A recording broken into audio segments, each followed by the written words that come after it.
Saya selalu mengingatkan kepada para jamaah bahwa hari ini adalah hari pertama di bulan pertama tahun 1445 Hijriah. Allah panjangkan usia kita. Semoga usia kita ini menjadi kebaikan di jalan Allah Subhanahu wa taala. Rasulullah Muhammad sallallahu alaihi wasallam hijrah dari kota Makkah menuju Madinah. Kenapa hijrah? Apakah Nabi takut dengan orang-orang kaum musyrikin? Enggak.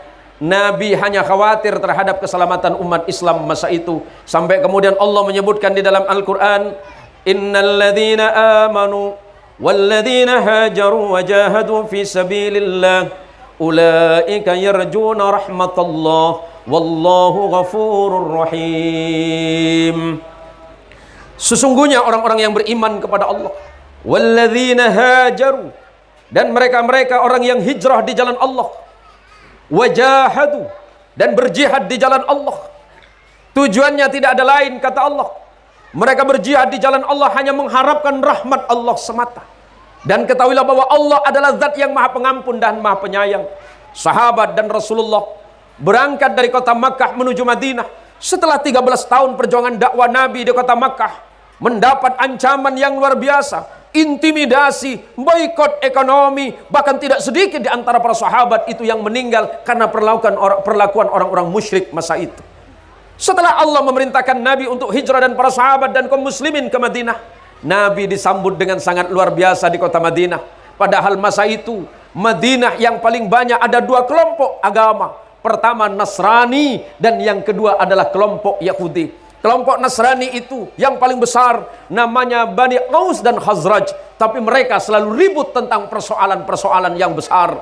Kemudian dari kaum Yahudi ada dari Bani Quraidah, Bani Qainuqa dan Nadir. Semuanya saling bermusuhan. Tetapi ketika Nabi masuk ke kota Madinah, kemudian Nabi berada di tengah-tengah mereka, Nabi membangun kesepakatan dengan orang Yahudi dan Nasrani bagaimana membangun kota Madinah bisa menjadi peradaban yang baik, agar Madinah menjadi tumpuan harapan umat manusia dari berbagai macam agama, suku dan pemahaman. Nabi mempersatukan mereka semuanya dalam perbedaan. Nabi mengatakan tidak boleh kita ribut setelah ini, tidak boleh ada pertikaian, tidak ada permusuhan, tidak ada peperangan setelah ini. Jadikan Madinah sebagai kota yang penuh dengan peradaban. Maka umat Islam harus hadir di tengah umat manapun, menjadi penengah, ummatan wasata, menjadi umat yang selalu moderat, agar selalu meyakini agamanya Islam sebagai agama yang terbaik, tetapi menghormati perbedaan iman dan keyakinan orang lain. Itulah ajaran Nabi kita Muhammad sallallahu alaihi wasallam.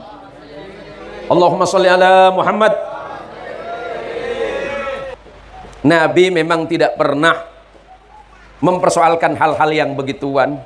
Ada yang bilang, untuk apa budaya itu? Budaya itu kan di luar Islam. Hei, ngajinya yang benar dulu. Ngajinya yang benar ya. Biar nggak sebentar orang bid'ah, syirik, kafir, perang. Perbengelna kaki benengkok. Gini loh Pak. Dulu sebelum Islam itu dikenal sebuah budaya di masyarakat Arab, namanya disebut dengan Nairuz dan Makhrajan. Tapi setelah Islam datang, biasanya budaya Nairuz itu, perayaan Nairuz itu diadakan setelah bulan Ramadan. Maka diganti oleh Nabi menjadi Idul Fitri. Kebiasaan masyarakat Arab di bulan haji memotong hewan kurban, memotong hewan di acaranya disebut dengan Makhrajan. Diganti, dilurusin sama Nabi, tidak lagi menjadi makhrajan, tapi jadi Idul Kurban, jadi Idul Adha. Paham Pak? Tadi saya tertarik dengan doanya Abah kita itu. Mengawalinya beliau menggunakan ilahi anta maqsudi wa ridhaka matlubi a'tini mahabbataka wa ma'rifataka. Ucapan ini dinisbatkan kepada para ulama-ulama tasawuf. Ulama tasawuf itu dalam berdoa kepada Allah, ilahi anta maqsudi. Ya Allah, engkau adalah maksud dan tujuanku. Karena kita hidup ini tujuan akhir kita adalah Gusti Allah. Mau seperti apapun hidup kita, keadaan kita hari ini, yang dimintakan Gusti Allah. Kita itu hanya menyeru kepada Allah. Kita hanya bermohon kepada Allah. Setiap apa yang kita lakukan, kita niatkan ibadah, itu tujuannya adalah Allah. Wa ridhaka matlubi. Dan hanya ridhamu semata, matlubi yang kami cari, ya Allah. A'tini mahabbataka. Berikan dan karuniakanlah kepada kami mahabbataka, rasa cinta kepadamu ya Allah. Wa ma'rifataka. Dan mengenal akan engkau ya Allah. Kita hari ini dikumpulkan dalam keadaan sehat walafiat. Rasulullah Muhammad sallallahu alaihi wasallam ketika berada di Madinah, dan kemudian menjadikan Madinah itu kota yang sangat aman, tentram dan damai. Madinah itu dulu namanya bukan Madinah tapi Yathrib. Yathrib itu diambil nama seorang dari Bani Amaliq dan merupakan keturunan dari Arfahsyad. Siapa Arfahsyad? Arfahsyad itu bin Syam, Sam bin Nuh alaihi salam, Nuh bin Lamih, Lamih bin Matusalih, Matusalih bin Nabi Idris, Nabi Idris alaihi salam bin Yarid, Yarid bin Mihlai, Mihlai bin Kinan, Kinan bin Ahnus, Ahnus bin Nabi Sis, Nabi Sis alaihi salam bin Nabi Allah Adam alaihi salam. Ketika Nabi sampai di Madinah, Nabi mempersatukan manusia-manusia yang ada di dalamnya agar menjadikan Madinah sebagai kota yang aman, kota yang tentram, tidak ada kebencian, tidak ada permusuhan, yang ada adalah persahabatan.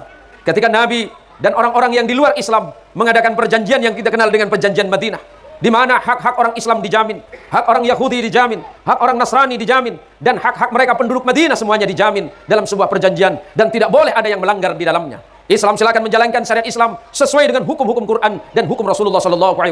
Orang Yahudi dipersilakan untuk menjalankan hukum-hukumnya sama pun dengan orang-orang Nasrani. Maka kemudian kata Nabi Muhammad SAW dinasihatkan kepada umat Islam, diriwayatkan oleh sahabat Abdullah bin Amr bin As radhiyallahu anhuma, al-muslimu man salimal muslimuna min lisanihi wa yadihi wal muhajiru man hajara ma nahallahu anhu, rawahu An-Nasa'i. Apa kata Nabi? Muslim yang sesungguhnya adalah orang yang selalu menjaga lidahnya, menjaga tangannya, agar tidak menyakiti sesama orang-orang yang Islam. Orang Islam memiliki kewajiban untuk menjaga lidah, menjaga ucapan, menjaga perbuatan, menjaga tindakan, agar jangan menyakiti sesama orang-orang beriman. Pun juga kita diajarkan bagaimana menghormati dan menghargai orang lain, walaupun orang itu tidak beriman kepada Allah. Dan kata Nabi, wal muhajir, orang yang hijrah sesungguhnya adalah orang yang pindah dari keburukan menuju taat, orang yang pindah dari maksiat kepada iman, orang yang berpindah dari keburukan kepada kebaikan. Itulah hijrah yang sesungguhnya. Maka mari momentum hijrah, momentum hijriah pada hari ini kita jadikan sebagai saat muhasabah yang baik, introspeksi diri, agar senantiasa keburukan kita tinggalkan, hal yang tidak baik di masa lalu kita ganti dengan kebaikan. Mudah-mudahan kampung ini, Dusun 4 ya, Dusun Karya 4, Desa Jawa Tengah ini menjadi tempat yang aman, menjadi tempat yang penuh dengan kedamaian, menjadi tempat percontohan dan melahirkan kebaikan-kebaikan agar anak-anak kita menjadi anak salih dan salihah. Terima kasih untuk Pak Kades. Jika tahun ini mampu menyumbang 1 kambing, insya Allah tahun depan seekor sapi.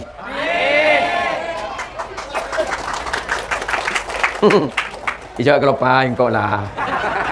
Kok ni jauh siantan dia. Laki malam mari beli. Oh, lo tak ada. Ni serah kiai ni ya ni kok. Mon kiai tak beri cek. Jangan celok lah. Para nabu, para tretan, para kaum muslimin, para sedulur, mudah-mudahan apa yang saya sampaikan walaupun singkat Pak Kades, ini menjadi nasihat untuk saya, menjadi nasihat untuk kaum muslimin sekalian. Saya mohon izin tidak bisa berlama-lama, dan juga saya lihat Pak Kadis juga yang mewakili Pak Kadis Spora juga punya kesibukan. Pak Kades, saya juga mohon izin sudah menyampaikan tausiah di daerah sampean ini, dan insya Allah malam ini di perguruan Babu Salam. Dan mudah-mudahan pertemuan ini menjadi pertemuan yang mendatangkan kebaikan bagi kita semuanya.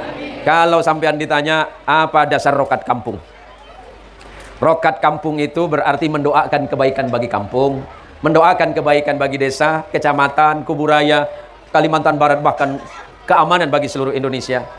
Mana dalilnya? Ini kan sebentar-bentar orang anak. Mana dalil? Mana dalil? Iya tak? Butuh dalil? Sip. Saya tampilkan satu saja. Banyak pun tak kira. Nabi Ibrahim itu mengajarkan doa kepada kita, Rabbij'al hadzal balada aminah. Nabi Ibrahim itu mendoakan tanah Makkah, tanah Hijaz dan sekitarnya itu menjadi tanah yang aman. Itu diabadikan oleh Quran, maka kita juga tidak salah jika mengikuti athar atau jejak langkah Nabi Allah Ibrahim alaihissalam ketika mendoakan kota Makkah dan sekitarnya. Pun sama dengan doa Nabi ketika di Madinah, Nabi selalu mendoakan kota Madinah agar menjadi kota yang barokah. Maka tidak salah kalau sampean adakan rokat kampung. Di masyarakat Jawa ada budaya namanya sedekah bumi. Ngoten Pak. Yang ada di pesisir menggunakan bahasa sedekah laut. Selagi tidak bertentangan dengan syariah, boleh dilakukan. Sing penting tujuannya adalah ibadah saking Gusti Allah. Kula kali jenengan sedanten niki mesti berdoa marang Gusti Allah. Mergo menapa Pak? Hakiki niat niku madhep nang Gusti Allah.